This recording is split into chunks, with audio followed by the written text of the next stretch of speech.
नमस्कार साथियों, आप सभी का स्वागत है आपके अपने चैनल झुनझुन स्टडी पर। अपन लोगों ने अपने लगातार पॉलिटी की क्लासें अपने चैनल पे चल रही हैं। राष्ट्रपति टॉपिक को लेकर भी 2-3 वीडियो डाल चुका हूं मैं। अपन लोगों ने उपराष्ट्रपति के बारे में भी चर्चा कर चुके हैं, लोकसभा राज्यसभा के बारे में भी जान चुके हैं, और अपन लोगों ने मूल अधिकार, बहुत सारे टॉपिक जो हैं वो अपने झुनझुन स्टडी चैनल पर आपको मिल जाएंगे।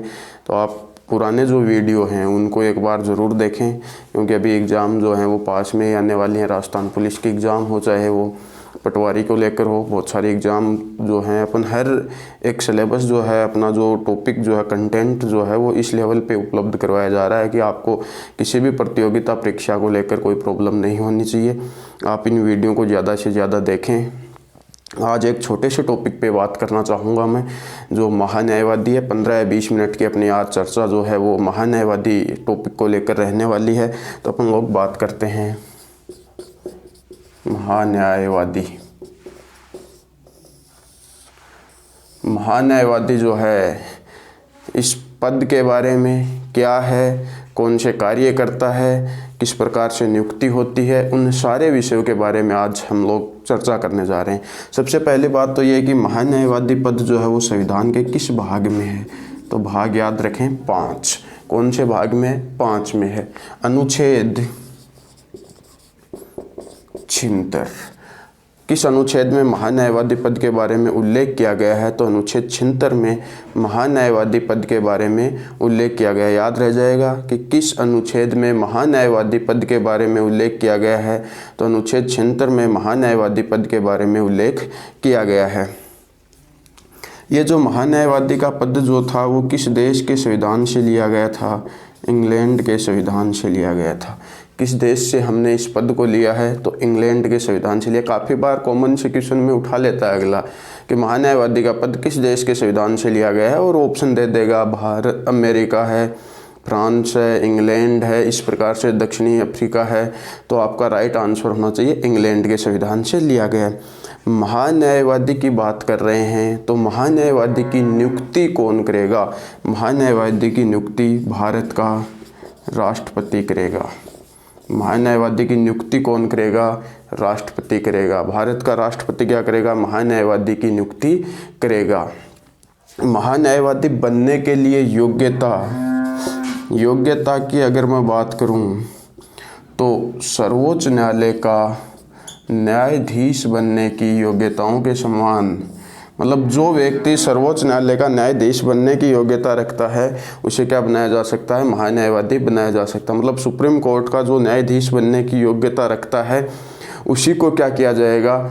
यहाँ पर महान्यायवादी बनाया जाएगा। योग्यताओं को डिटेल में मैं चर्चा नहीं करना चाहूँगा, क्योंकि सर्वोच्च न्यायालय टॉपिक पे अपन लोग बात करेंगे और उस समय अपन लोगों का 2 या 3 दिन लगातार सुप्रीम कोर्ट को लेकर ही चर्चाएं रहेंगी। उस समय आपके समझ में आ जाएगा। तो याद रखें, यहाँ केवल इतना ही याद रखना आपको कि महान्यायवादी बनने के लिए योग्यता क्या होनी चाहिए? तो सर्वोच्च न्यायालय का न्यायाधीश बनने के समान योग्यता होती है।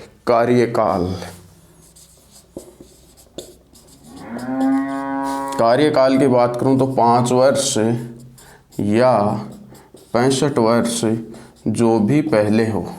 कार्यकाल 5 वर्ष या 65 वर्ष जो भी पहले हो। लेकिन यहाँ से याद रखें, यह भारतीय संविधान में उल्लेखित नहीं किया गया है। क्या यह भारतीय संविधान में लिखा गया है? तो नहीं लिखा गया है। संविधान में क्या लिखा गया है आप ये भी जानना चाहेंगे। कार्यकाल सीधा पूछ ले, महान्यायवादी का कार्यकाल कितना होगा? 5 वर्ष या 65 वर्ष। दोनों ऑप्शन दे दे तो आपको यही चूज करना, 5 वर्ष या 65 वर्ष जो भी पहले हो।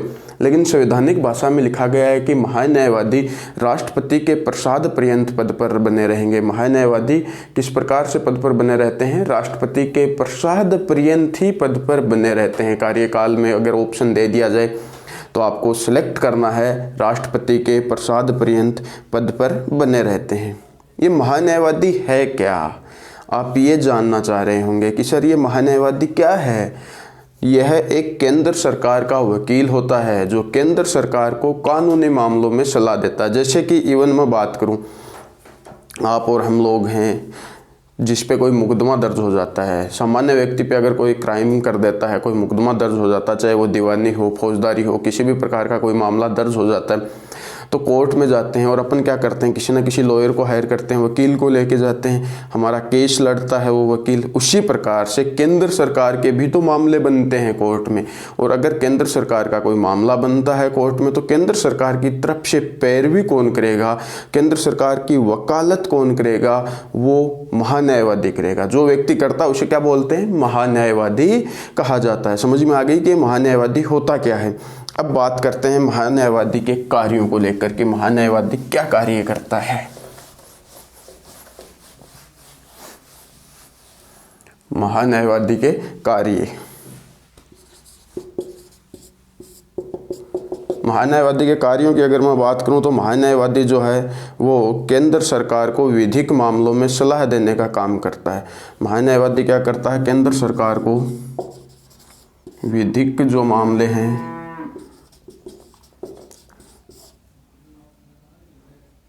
उनमें सलाह देने का कार्य करता है, मतलब कानूनी मामलों में सलाह देने का कार्य करता है। बहुत बार आप सुनते होंगे कि सुप्रीम कोर्ट ने केंद्र सरकार को 10 दिन का समय दिया, नोटिस जारी किया कि 10 दिन में अपना पक्ष रखे सरकार। तो उस समय ये मामलों में सुझाव कौन देगा या कौन रखेगा पक्ष, तो महान्यायवादी। अर्थात महान्यायवादी जो है वो केंद्र सरकार को विधिक मामलों में सलाह देते हैं। दूसरी बात, सरकार का पक्ष रखते हैं, सरकार का पक्ष कोर्ट में रखते हैं। सरकार का पक्ष कोर्ट में रखने का काम भी कौन करता है, महान्यायवादी करता है। सरकार का कोर्ट में पक्ष रखने का काम भी कौन करता है, महान्यायवादी ही करता है। तीसरे कार्य पर अगर मैं बात करूं महान्यायवादी के, तो राष्ट्रपति द्वारा कोई मामला महान्यायवादी को सौंपा जाता है। राष्ट्रपति कोई मामला अगर महान्यायवादी को सौंपता है तो उसमें भी सलाह देने का काम कौन करेगा, महान्यायवादी करेगा। समझ में आ रही है बात। उस कार्य में सलाह करने का काम कौन करेगा, महान्यायवादी करेगा। राष्ट्रपति कोई भी मामला अगर महान्यायवादी को सौंपता है, कानूनी मामला, तो उसमें भी सलाह देने का काम करेंगे महान्यायवादी द्वारा ही उसमें भी क्या की जाएगी, सलाह देने का काम किया जाएगा। वहीं एक अनुच्छेद है 88, अनुच्छेद 88, जिस पर भी हम बात कर लेते हैं। अनुच्छेद 88 क्या कहता है, अनुच्छेद 88 कहता है महान्यायवादी संसद के किसी भी सदन में भाग ले सकते हैं। महान्यायवादी क्या कर सकता है, संसद के किसी भी सदन में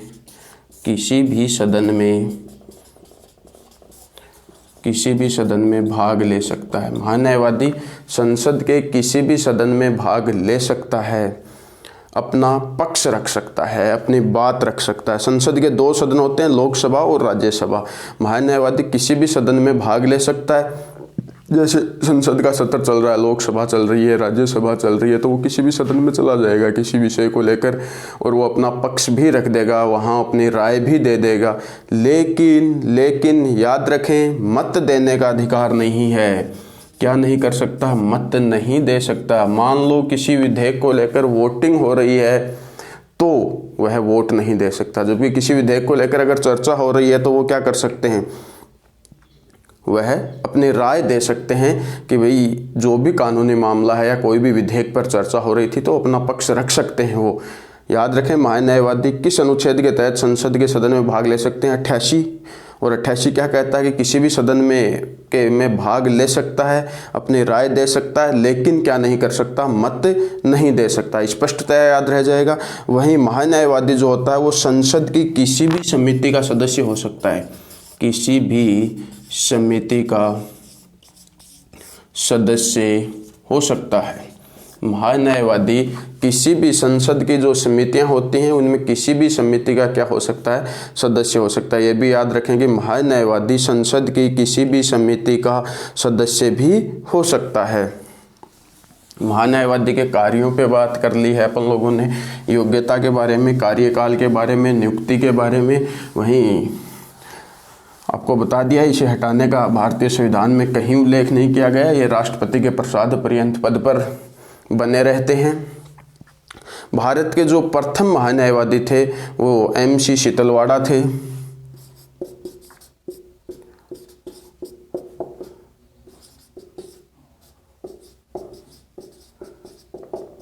MC शीतलवाड़ा भारत के प्रथम महान्यायवादी थे। यहाँ से ये भी याद रखें आप, शीतलवाड़, MC शीतलवाड़ जो थे छोरी, वो क्या थे, प्रथम महान्यायवादी थे।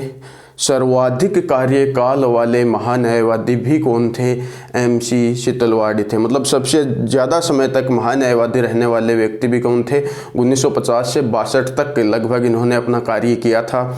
इसलिए सबसे लंबा कार्यकाल भी किनका माना जाता है, MC शीतलवाड़ का ही माना जाता है। दूसरा एक और जनरली मैं आपको बता देता हूँ, निर्जदे जो थे वो दूसरे लंबे कार्यकाल वाले भी माने जाते हैं। वर्तमान में भारत के महान्यायवादी कौन हैं, वर्तमान में जिनकी नियुक्ति 2017 में हुई थी, 15वें क्रम के हैं।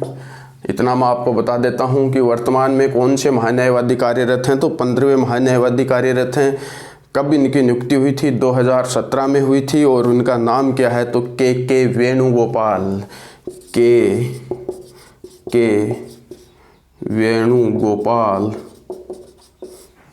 वर्तमान में महान्यायवादी कौन है, के वेणुगोपाल, जो कौन से क्रम के हैं, 15वें क्रम के महान्यायवादी हैं। नियुक्ति कब हुई थी, 2017 में इनकी नियुक्ति हुई थी। महान्यायवादी के बारे में ही चर्चा चल रही थी, और महान्यायवादी टॉपिक की जो छोटा सा एक टॉपिक था, अपनी जो लगभग बातें थी वो अपन लोग कंप्लीट भी कर चुके हैं महान्यायवादी को लेकर। लेकिन आप लोगों ने एक और नाम सुना होगा महान्यायवादी के साथ साथ में, और वो नाम होता है solicitor general. Solicitor general, solicitor general के बारे में भी आपने सुना होगा। ये क्या है, देखो महान्यायवादी जो होता है वो क्या करता है, केंद्र सरकार को कानूनी मामलों में सलाह देने का काम करता है, सरकार का पक्ष रखता है। ये काम महान्यायवादी द्वारा कोर्ट में किया जाता है। मान लो एक से ज़्यादा पक्ष हैं, एक से ज़्यादा कोई मामले हैं जिनको कोर्ट में रखना है, या महान्यायवादी प्रेजेंट नहीं है, तो महान्यायवादी की जगह जो व्यक्ति कोर्ट में सरकार का पक्ष रखने जाएगा उसे क्या कहते हैं, सॉलिसिटर जनरल कहते हैं। महान्यायवादी के कार्यों में सहयोग करने वाले को क्या कहा जाता है, सॉलिसिटर जनरल कहा जाता है। समझ में आ रही है मेरी बात। साथ में याद रखें, इसका भारतीय संविधान में कहीं उल्लेख नहीं किया गया है। इसका क्या संविधान में उल्लेख है, तो नहीं, इसका संविधान में कहीं उल्लेख नहीं किया गया है। लेकिन सॉलिसिटर जनरल भी आपको महान्यायवादी और सॉलिसिटर जनरल दोनों को अलग अलग समझना था, इसलिए मैंने आपको सॉलिसिटर जनरल भी बता दिया है कि महान्यायवादी के कार्यों में सहयोग करने वाले जो लोग होते हैं वो कौन होते हैं, वो सॉलिसिटर जनरल होते हैं। जो महान्यायवादी की जगह उसका पक्ष रखने का काम करते हैं तो उन्हें क्या कहा जाता है, सॉलिसिटर जनरल कहा जाता है। ठीक है। वहीं अगर बात करें वेतन की, तो महान्यायवादी को वेतन भारत की संचित निधि से दिया जाता है। सबसे पहले तो याद रखें, वेतन कहाँ से दिया जाता है, संचित निधि से महान्यायवादी को वेतन दिया जाता है, जिसका निर्धारण भारत का राष्ट्रपति करता है। महान्यायवादी के वेतन का निर्धारण कौन करता है, भारत का राष्ट्रपति ही महान्यायवादी के वेतन का निर्धारण करेंगे।